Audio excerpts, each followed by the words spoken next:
26শে জানুয়ারি প্রজাতন্ত্র দিবস আমাদের দেশের। কেন এই দিনটি পালন করা হয় প্রজাতন্ত্র দিবস হিসাবে?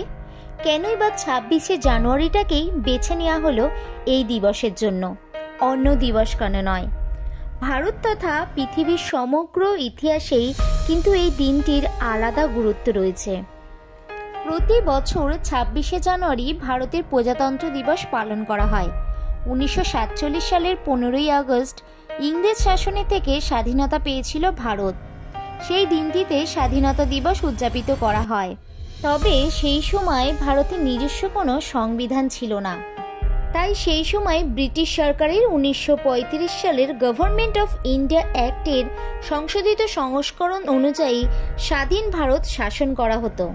কিন্তু এরপরে ভারতের নিজস্ব সংবিধানের প্রয়োজন দেখা দিতে শুরু করে। সংবিধান সভার সদস্যদের নির্বাচন করা হয়।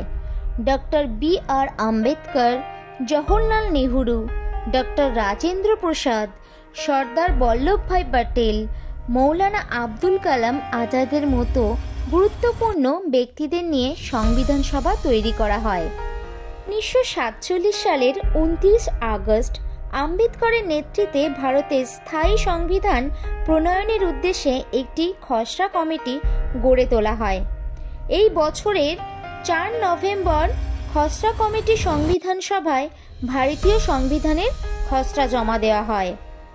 এরপরে 2 বছরেরও বেশি সময় ধরে জনগণের সঙ্গে সরাসরি আলোচনা ও নানা চিন্তা ভাবনার পরে প্রস্তাবিত সংবিধানে কিছু সংশোধন, সংযোজন ও পরিবর্তন আনা হয়।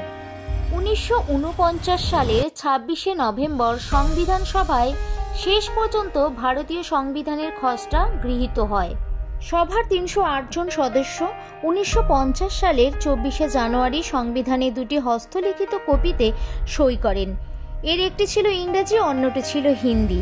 এর 2 দিন পর 26শে জানুয়ারি ভারতীয় সংবিধান কার্যকর হয় এবং আনুষ্ঠানিকভাবে সার্বভৌম গণতান্ত্রিক রাষ্ট্র হিসাবে আত্মপ্রকাশ করে ভারত। এটি যেমন একটি কারণ, তেমনি 26শে জানুয়ারিকে গণতন্ত্র দিবস হিসাবে স্বীকৃতি দেওয়ার একটি ইতিহাস রয়েছে। 1929 সালের ডিসেম্বর মাসে লাহোরে জওহরলাল নেহরু নেতৃত্বে কংগ্রেস অধিবেশনের ডাক দেওয়া হয়। এই অধিবেশনে একটি প্রস্তাব পেশ হয়। সেখানে ঘোষণা করা হয় 1930 সালের 26শে জানুয়ারির মধ্যে ব্রিটিশ সরকার যদি ভারতকে ডোমিনিয়নের মর্যাদা না দেয় তাহলে ভারতে পূর্ণ স্বরাজ ঘোষণা করা হবে। সেই সময়সীমার মধ্যে ব্রিটিশ সরকার ভারতকে ডোমিনিয়নের মর্যাদা দেয়নি। ফলে কংগ্রেস ভারতের পূর্ণ স্বাধীনতা লাভের ঘোষণা করে সক্রিয় আন্দোলন শুরু করে। 1930 সালের 26শে জানুয়ারি গুরুত্ব বজায় রাখতে তাই 1950 সালে দিনই ভারতের সংবিধান গৃহীত হয়। এই দিনটি গণতন্ত্র দিবস হিসাবে পালিত হয়ে থাকে।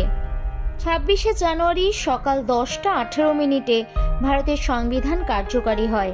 2024 সালের 26শে জানুয়ারি আমাদের দেশের 75তম প্রজাতন্ত্র দিবস। ভিডিওটা ভালো লেগে থাকলে আমার চ্যানেলটিকে অবশ্যই সাবস্ক্রাইব করে দেবেন, আমার পাশে থাকবেন, আমাকে সাপোর্ট করবেন।